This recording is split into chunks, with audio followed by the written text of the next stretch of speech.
చూస్తున్న ఈ home theatre వచ్చేసి వనస్థలిపురం దగ్గర ప్రవీణ్ గౌడ్ కస్టమర్ గారింట్లో ఈ హోమ్ థియేటర్ చేయడం జరిగింది. ఈ రూమ్ సైజ్ వచ్చేసి ఆల్మోస్ట్ లెంత్ వచ్చేసి 26 ఫీట్ ఉందండి అండ్ విడ్త్ వచ్చేసి 15 ఫీట్.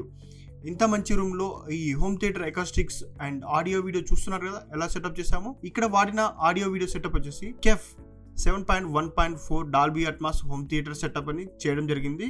అండ్ ఇక్కడ స్క్రీన్ చూస్తున్నారు కదా 150 inch diagonal fixed frame screen అనేది యూజ్ చేయడం జరిగింది. అండ్ అలాగే ఇక్కడ వచ్చేసి సోనీ ప్రొజెక్టర్ యూజ్ చేయడం జరిగింది. హోమ్ థియేటర్ అకాస్టిక్స్ లో భాగంగా ఫ్లోరింగ్ లో వచ్చేసి గ్రే కలర్ తోటి ఫ్యాబ్రిక్ అనేది యూజ్ చేయడం జరిగింది. అండ్ అలాగే సీటింగ్ కూడా 7 సీటర్ యూజ్ చేయడం. అలాగే ఫ్లోరింగ్ లో వచ్చేసి 3 సీటింగ్ అండ్ 1 ఫీట్ స్టెప్పింగ్ తోటి ఇంకో 4 సీట్ బ్యాక్ సైడ్ అనేది అరేంజ్ చేయడం జరిగింది.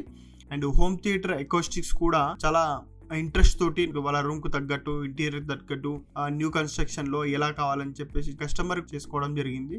అండ్ ఈ హోమ్ థియేటర్ వచ్చేసి ఇప్పుడు టోటల్ గా ఫినిష్ అయిపోయిందండి. అండ్ కస్టమర్ ఎలా ఉన్నారో కస్టమర్ రివ్యూ ఇప్పుడు తెలుసుకుందాం.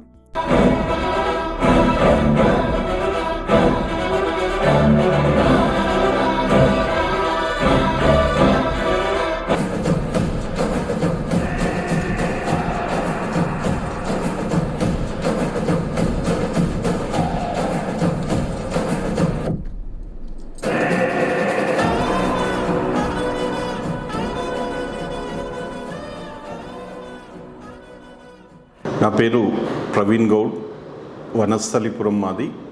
మేము కన్స్ట్రక్షన్ స్టార్టింగ్ స్టేజ్లో హోమ్ థియేటర్ కొరకు యుఎస్కే ఎలక్ట్రానిక్స్ వారిని, భారత్ అకౌస్టిక్స్ వారిని సంప్రదించడం జరిగింది. వాళ్ళు చెప్పే ప్రైస్ కొద్దిగా ఎక్కువ అనిపించడంతో మిగతా ఇంకా చాలా వేరే బయట కూడా కన్సల్టెంట్ తెలుసుకున్నాము. అన్నిటికన్నా యుఎస్కే ఎలక్ట్రానిక్స్ వారు రీజనబుల్ అనిపించి మళ్ళీ తిరిగి వీరినే సంప్రదించి వీళ్ళతోనే చేయించుకోవడం జరిగింది. సేమ్ ఇప్పుడు ఎలా ఉందంటే హోమ్ థియేటర్ ఎలా ఉందంటే సినిమా థియేటర్కి వెళ్తే ఎలా ఉంటుందో సేమ్ 100% అలానే ఉంది. కాబట్టి యుఎస్కే వారికి ధన్యవాదాలు.